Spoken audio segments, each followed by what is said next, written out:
magluluto tayo ng beef pares. Nagpasta na ako dyan. Nagsutay na ako ng bawang, sibuyas at luya.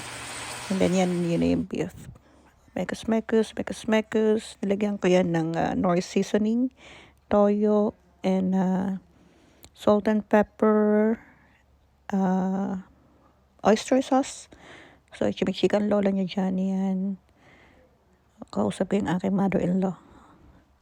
So, yan. Oh, hirap buksan, di ba? So, yan. Luto ko siya. Yan. Minix-mix ko lang siya. Naglagay din ako ng Knorr cubes dyan. Na beef. And then, naglagay ako ng star anise. Ayan ang pampalasa natin. 3 pirasong star anise ang nilagay ko dyan. Yan yung star anise. And then, yan. Hayaan ko siyang kumulo dyan. Naglagay natin ang tubig. And then, palalambutin lang natin siya. And then, naglagay din ako ng brown sugar.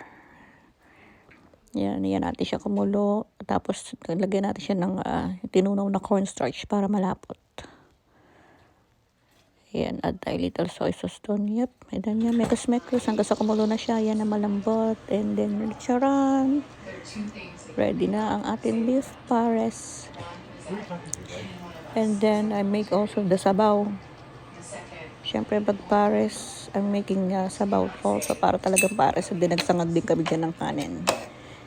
And then, ayan na siya. Ready na. Labangan na.